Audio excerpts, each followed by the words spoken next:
வணக்கம் நேயர்களே, இது ஷர்மிளா டாக்கீஸ். நான் உங்கள் டாக்டர் ஷர்மிளா.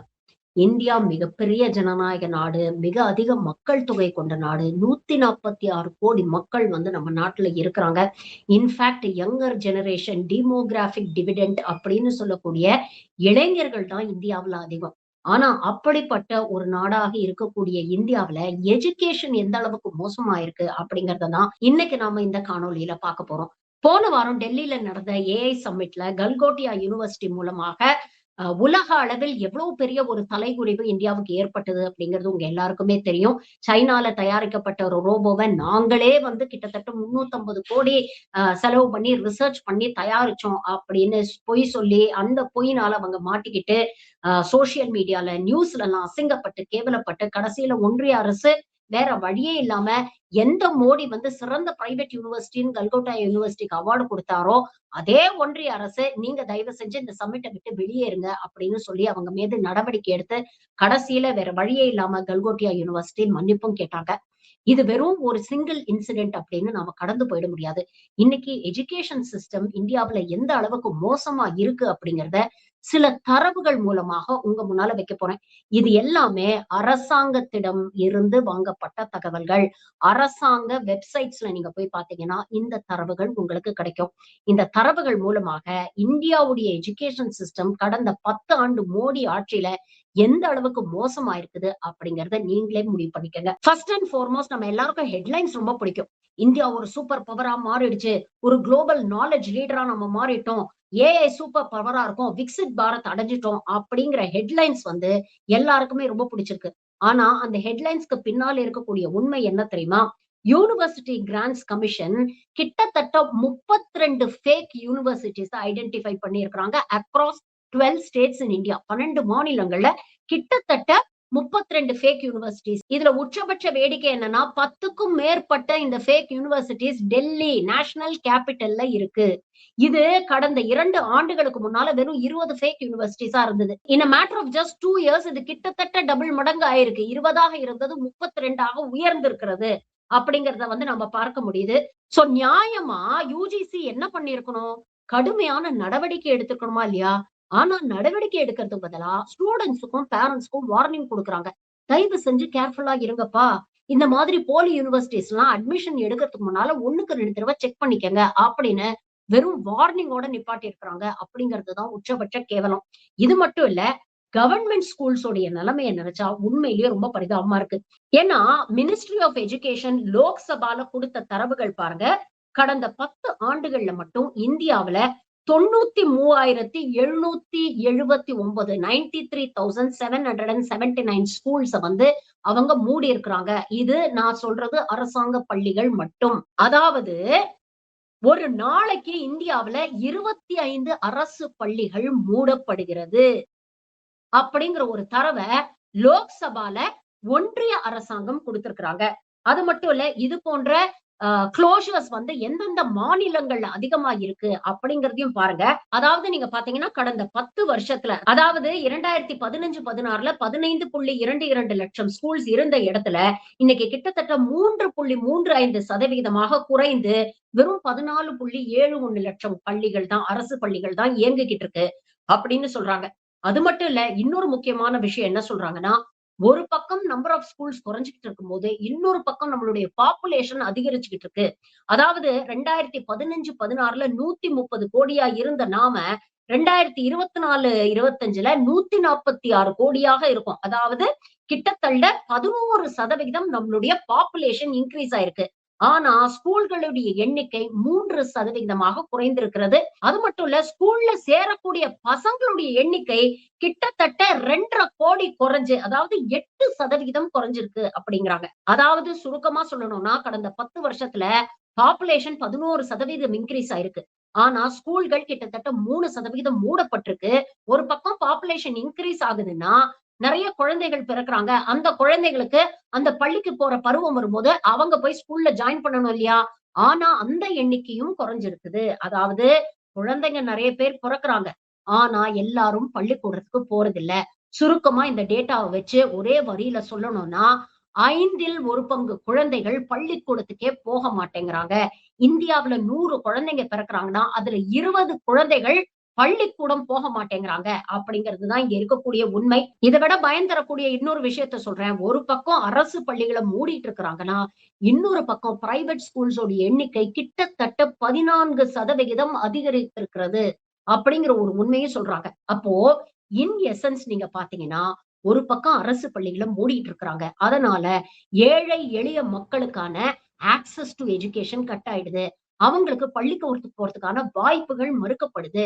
இரண்டாவது, இன்னொரு பக்கம் பிரைவேட் ஸ்கூல்ஸ் அதிகமாகும் பொழுது அவங்களுக்கு அஃபோர்டபிலிட்டி ஆஃப் எஜுகேஷனும் பாதிக்கப்படுது. அதாவது பிரைவேட் ஸ்கூல்ஸ் சார்ஜ் பண்ற அளவுக்கு ஃபீஸ் கட்டி படிக்க முடியாதவங்க என்ன பண்ணுவாங்க? பக்கத்துல அரசு பள்ளிகள்ல சேர்ப்பாங்க. அரசு பள்ளிகளும் இல்லன்னா என்ன பண்ணுவாங்க? பசங்கள ஸ்கூலுக்கு அனுப்பாம வீட்லயே வச்சுக்கிட்டு ஏதாவது ஒரு வேலைக்கு அனுப்பக்கூடிய நிலைமை தான் இன்னைக்கு நடந்துகிட்டு இருக்கு. இந்தியாவுல 100 குழந்தைகள்ல 20 குழந்தைகளுக்கு கல்வி மறுக்கப்படுகிறது அப்படிங்கிறது தான் உண்மை. அது மட்டும் இல்ல, இந்த ட்ரெண்ட் எந்தெந்த மாநிலங்கள்ல அதிகமா இருக்கு அப்படிங்கிறதையும் நாம பார்க்கணும். முதல் இடத்தில் இருக்கக்கூடியது மத்திய பிரதேஷ். அதாவது கிட்டத்தட்ட 29,599 பள்ளிகளை மூடிட்டாங்க. அடுத்தது உத்தரப்பிரதேஷ் 25,000 சொச்சம் பள்ளிகளை மூடி இருக்கிறாங்க. ஒடிசா 3வது இடத்துல இருக்கு. 10,000க்கும் மேற்பட்ட பள்ளிகளை மூடிட்டாங்க. 4வது இடத்தில் அஸ்ஸாம் 8,000க்கும் மேற்பட்ட பள்ளிகளை மூடி இருக்கிறாங்க. 5வது இடத்தில் ஜார்க்கண்ட் 5,000க்கும் மேற்பட்ட பள்ளிகளை மூடி இருக்கிறாங்க. இதுல ஒரு பேட்டர்ன் உங்களுக்கு நல்லா தெரியுதா? முதல் 4 இடத்தில் இருக்கக்கூடிய மாநிலங்களை எடுத்து பாருங்களேன். எல்லாமே த so called double engine Sarkar அப்படின்னு சொல்லக்கூடிய பாஜக ஆளக்கூடிய மாநிலம். ஒரு பக்கம் தேசிய கல்விக் கொள்கையை பத்தி பக்கம் பக்கமா பேசுவாங்க. தேசிய கல்விக் கொள்கைக்காக 6% ஆஃப் த ஜிடிபி நம்ம பட்ஜெட்ல ஒதுக்கணும் அப்படின்னு பேசுவாங்க. ஆனா கடந்த பட்ஜெட்ல அம்மையார் நிர்மலா சீதாராமன் கல்விக்காக ஒதுக்குனது எவ்வளவு தெரியுமா? Less than 1%. ஆரம்ப கல்வி இவ்வளவு அவலமாக இருக்கக்கூடிய நேரத்துல இத ஒரு எமர்ஜென்சியா எடுத்து அரசாங்கம் நடவடிக்கை எடுக்கணுமா இல்லையா? ஆனா செய்திகள்ல நம்ம பார்க்கக்கூடிய விஷயங்கள் இன்னும் எந்த அளவுக்கு இந்த அரசாங்கம் இத பத்தி கவலைப்படாம இருக்கு அப்படிங்கிறதுக்கு சான்று. சமீபத்துல உத்தரப்பிரதேஷ்ல இவங்க சொல்றாங்க இல்லையா, சர்வ சிக்ஷா அபியான். இந்த திட்டத்தின் கீழ் தான் தமிழ்நாட்டுக்கு கொடுக்க வேண்டிய கிட்டத்தட்ட 3000 கோடி நிதிய இந்த ஒன்றிய அரசு நீங்க தேசிய கல்விக் கொள்கை, மும்மொழி கொள்கையை ஏத்துக்கிட்டாதான் கொடுப்போம் அப்படின்னு பிடிச்சு வச்சிருக்காங்க. ஆனா இவர்கள் ஆளக்கூடிய உத்தரப்பிரதேஷ் மாநிலத்துல இந்த சர்வ சிக்ஷா அபியானுடைய லட்சணம் எப்படி தெரியுமா இருக்கு? ஆரம்ப பள்ளியில் இருக்கக்கூடிய குழந்தைகளுக்கு இலவசமா கொடுக்க வேண்டிய பாட புத்தகங்களை இவங்க கொண்டு போய் பழைய பேப்பர்காரங்கிட்ட கிலோ 4 ரூபாய்க்குன்னு வித்திருக்கிறாங்க. இந்த விஷயம் போலீஸ்க்கு தெரிய வந்து அவங்க அங்க போய் அந்த புத்தகங்களை கைப்பற்றும் பொழுதுதான் கிட்டத்தட்ட 13,000க்கும் மேற்பட்ட புத்தகங்களை கொண்டு போய் இவங்க வித்திருக்கிறாங்க 4 ரூபாய்க்கு. அப்ப யோசிச்சு பாருங்க, எத்தனை குழந்தைகளுக்கு நேரத்துல புக்ஸ் கிடைக்காம அவங்களுடைய கல்வி பாதிக்கப்பட்டிருக்கும். எத்தனை பேர் இந்த புக்ஸ் கிடைக்காம கஷ்டப்பட்டிருப்பாங்க. அப்ப குழந்தைகளோட கல்வியில இந்த அளவுக்கு தான் ஒரு அரசாங்கம் அக்கறை செலுத்துகிறதா அப்படிங்கிற ஒரு கேள்வியை நம்ம கேட்க வேண்டியிருக்குல்ல. மத்தவங்களுக்கு எல்லாம் வந்து பாடம் எடுக்கிறாங்கல்ல. தேசிய கல்விக் கொள்கையை நீங்க ஏத்துக்கிட்டாதான் நாங்க நிதியை கொடுப்போம்னு சொல்றாங்கல்ல. ஆனா நீங்க ஆளக்கூடிய மாநிலங்கள்ல இதே தேசிய கல்விக் கொள்கையை எந்த அளவுக்கு நீங்க நடைமுறைப்படுத்திருக்கீங்க? அதுதான் செய்திகள்ல பல்லிழிக்குதே. சரி, பள்ளிகளோட நிலைமை தான் இவ்வளவு மோசமா இருக்குன்னு பாத்தீங்கன்னா, கல்லூரிகள் அதை விட மோசமாக இருக்கு. இந்த செய்திகள் எல்லாம் பார்க்கும்போது உண்மையிலேயே பயமா இருக்குங்க. மகேஸ்வர் பெரி அப்படின்னு சொல்லி ஒரு எஜுகேஷன் எக்ஸ்பர்ட், கெரியர்ஸ் 360 அப்படின்னு நீங்க போய் பாத்தீங்கன்னா உங்களுக்கு நல்லாவே தெரியும். யூடியூப்ல அவருடைய சேனல் இருக்கு. சோசியல் மீடியா பிளாட்ஃபார்ம்ஸ்ல அவர் ரொம்ப ஆக்டிவா இருக்காரு. அவரு பல திடுக்கிடும் உண்மைகளை வந்து வெளியிட்டு இருக்கிறார். அதாவது என்ன சொல்றாரு, பிரைவேட் யூனிவர்சிட்டிஸ் எல்லாம் வெறும் ரேங்கிங்காக, அதாவது இந்த என்ஐஆர்எஃப் ரேங்கிங்ஸ் அப்படின்னு அரசாங்கம் கொடுக்குறாங்க இல்லையா, இந்த மாதிரி ரேங்கிங்ஸ்க்காகவே வேணும்ட்டே பேட்டன்ஸ ஃபைல் பண்ணிட்டு இருக்காங்க. அந்த பேட்டன்ஸ்ல பாத்தீங்கன்னா எதுவுமே இருக்காது. அதே மாதிரி ரிசர்ச் பேப்பர்ஸ் அப்படிங்கிற பேர்ல வெறும் அபத்தத்தை பப்ளிஷ் பண்றாங்க. பாயிண்ட்ஸுக்காக, ப்ரோக்ரஸ்க்காக இல்ல. பிளேஸ்மெண்ட் பர்சன்டேஜஸ் இன்ஃபிளேட் பண்ணி காட்டுறாங்க பல யூனிவர்சிட்டிஸ். அப்படி இன்ஃபிளேட் பண்ணி காட்டினாதான் இன்னும் நிறைய அட்மிஷன்ஸ் போட முடியும். இது பிரைவேட் யூனிவர்சிட்டிஸ்ல மட்டும் நடக்குதான்னு கேட்டீங்கன்னா, reputed Indian Institute of Science, Indian Institute of Technology, IIT, ஐஎம்ஸ்லயும் இது நடக்குது அப்படின்னு சொல்றாங்க.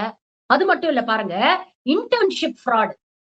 ஏஐசிடிஇ, அதாவது இந்த இன்ஜினியரிங் டெக்னிக்கல் எஜுகேஷனுக்கெல்லாம் கண்ட்ரோலிங் அத்தாரிட்டி தான் இந்த ஏஐசிடிஇ. இந்த ஏஐசிடிஇ என்ன சொல்றாங்கன்னா, காலேஜஸ்ல படிச்ச இந்த மாணவர்களுக்கு வந்து கம்பல்சரியா 1 இயர் இன்டர்ன்ஷிப் உண்டு. எப்படி எம்பிபிஎஸ் படிச்சு முடிச்சுட்டு 1 இயர் ஹவுஸ் சர்ஜன்சி பண்றோமோ அந்த மாதிரி இந்த கிராஜுவேட்ஸ்க்கு, டெக்னிக்கல் எஜுகேஷன் படிக்கக்கூடிய கிராஜுவேட்ஸ்க்கும் இன்டர்ன்ஷிப் உண்டு. ஆனா எந்த காலேஜும் எந்த யூனிவர்சிட்டியும் இந்த இன்டர்ன்ஷிப்ஸ ஒழுங்கா நடத்த மாட்டேங்கிறாங்க. அவங்க நடத்தாததுனால இது பிரைவேட் என்டைட்டிஸ்க்கு ஒரு பிசினஸ் மாடலா மாறிடுச்சு. இன்னைக்கு உத்தரப்பிரதேஷ்ல நொய்டால மட்டும் இந்த மாதிரி இன்டர்ன்ஷிப் சர்டிபிகேட்ஸ் விற்கக்கூடிய நிறைய பேர் உருவாகி இருக்கிறாங்க. அவங்க கிட்ட போய் கொஞ்சம் காசை தூக்கி எரிஞ்சிட்டு இன்டர்ன்ஷிப் சர்டிபிகேட், எக்ஸ்பீரியன்ஸ் சர்டிபிகேட் அப்படின்னு வாங்கிட்டு வராங்க. அந்த எக்ஸ்பீரியன்ஸ் சர்டிபிகேட், அந்த இன்டர்ன்ஷிப் சர்டிபிகேட், போலி சர்டிபிகேட்ஸ் நம்பிதான் இன்னைக்கு பல கம்பெனிகள்ல வேலைக்கு ஆளை எடுக்கிறாங்க. எசென்ஷியலி என்ன ஆகுது? கையில டிகிரி இருக்கு, எக்ஸ்பீரியன்ஸ் சர்டிபிகேட் இருக்கு, ஆனா தொழில் இருக்கா அப்படின்னு கேட்டீங்கன்னா அதுல மிகப்பெரிய ஒரு ஜீரோவா இருக்கிறாங்க. உண்மையிலேயே அந்த தொழிலுக்கு தேவையான ஸ்கில்ஸ் அவங்க கிட்ட மிஸ்ஸிங் ஆகிருக்கு. அப்ப எப்படிப்பட்ட அடுத்த தலைமுறையை நாம உருவாக்கிட்டு இருக்கோம் பாருங்க. இன்னைக்கு கல்கோட்டியா யூனிவர்சிட்டியை சேர்ந்த மாணவர்கள் ஒரு இன்டர்நேஷனல் போரம்ல நடக்கக்கூடிய ஒரு ஏஐ சமிட்ல வந்து கொஞ்சம் கூட மனசாட்சியே இல்லாம, கூச்சமே இல்லாம 350 கோடி செலவு பண்ணி நாங்க இதை கண்டுபிடிச்சோம் அப்படின்னு வெளிப்படையா போய் சொல்றாங்கன்னா எந்த அளவுக்கு மேனேஜ்மெண்ட் அவங்க பின்னால இருந்து அவங்களுக்கு தைரியம் கொடுத்திருக்கணும் யோசிச்சு பாருங்க. அப்போ எப்படிப்பட்ட ஒரு கல்வி சூழலை இந்தியா உருவாக்கிக்கிட்டு இருக்கு. இங்க ரியல் ஸ்கில்ஸுக்கோ, ரியல் மெரிட்டுக்கோ, ரியல் டேலண்ட்டுக்கோ இன்னைக்கு வேல்யூவே இல்லாம போயிடுச்சு. இது வெறும் ஸ்கூல் லெவல்ல மட்டும் நடக்குதான்னு கேட்டீங்கன்னா இல்ல. ஆர்ட்ஸ் அண்ட் சயின்ஸ் காலேஜா இருக்கட்டும், டெக்னிக்கல் எஜுகேஷனா இருக்கட்டும், மருத்துவமா இருக்கட்டும், சமீபத்துல பார்த்தோம் இல்லையா, இடபிள்யூஎஸ் கோட்டா மூலமா எத்தனை பேர் ஏமாத்தி அட்மிஷன் வாங்கி இருக்கிறாங்க அப்படின்னு. அப்ப இன்னைக்கு மெரிட் அப்படிங்கிற ஒரு விஷயத்துக்கு மதிப்பே இல்லாம போயிடுச்சு. இந்த பாஜக அடிக்கடி ஏசர் ஸ்டடீஸ் அப்படின்னு கோட் பண்ணுவாங்க. அதாவது ஏசர் ஸ்டடியில சொல்லியிருக்கிறாங்க 5ஆம் கிளாஸ் படிக்கக்கூடிய பசங்களுக்கு 2ஆம் கிளாஸ் பாட புத்தகத்தையே படிக்க தெரியல.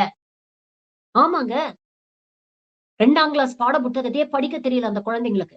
ஆனா நீங்க இங்க சமிட் நடத்துறோம், இன்னோவேஷன்ஸ் பண்றோம், ரிசர்ச் பண்றோம், ஸ்டார்ட் அப் பண்றோம் அப்படின்னு யாரை ஏமாத்திக்கிட்டு இருக்கீங்க? வெறும் ஹெட்லைன் மேனேஜ்மெண்ட் தான் நடக்குது. அதற்கு பின்னால இருக்கக்கூடிய சிஸ்டம் பாருங்க செல்லரிச்சு போயிருக்கு. ஆப்டிக்ஸ பத்தி மட்டும்தான் கவலைப்படுறோமே தவிர அவுட்கம் பத்தி கவலைப்படுறதே இல்ல. சம்மிட் நடத்துறதுல ஆர்வம் காட்டுறோமே தவிர ஸ்டாண்டர்ட் ஆஃப் எஜுகேஷனை இம்ப்ரூவ் பண்றதுல ஆர்வம் காட்டுறது இல்ல. நல்ல இஷ்டத்துக்கு வாயில வடை சுடுறோமே தவிர நம்மளுடைய கிரெடிபிலிட்டிய பத்தி யாருமே கவலைப்படுறது இல்ல. இப்படியே போச்சுன்னா இந்தியாவுடைய நிலைமையை கொஞ்சம் யோசிச்சு பாருங்களேன். ஒரு தரமான மருத்துவர் அப்படின்னு நம்பிதான் அவர்கிட்ட நம்ம வைத்தியம் பார்த்துக்க போறோம்.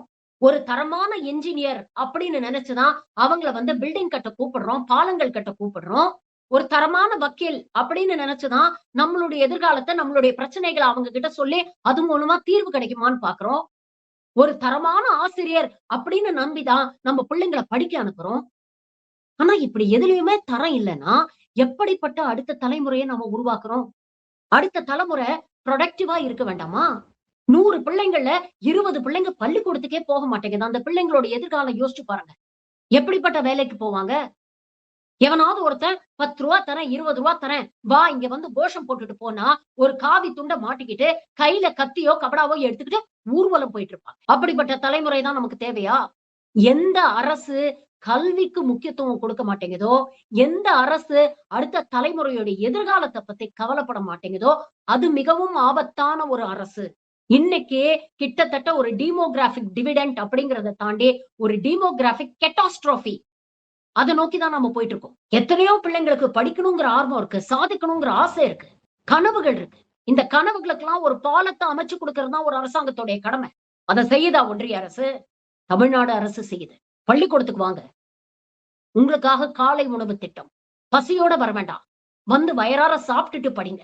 பள்ளி படிப்பை முடிச்சிட்டீங்களா, காலேஜுக்கு போக கஷ்டமா இருக்கா, கவலைப்படாதீங்க, நாங்க இருக்கோம், வாங்க.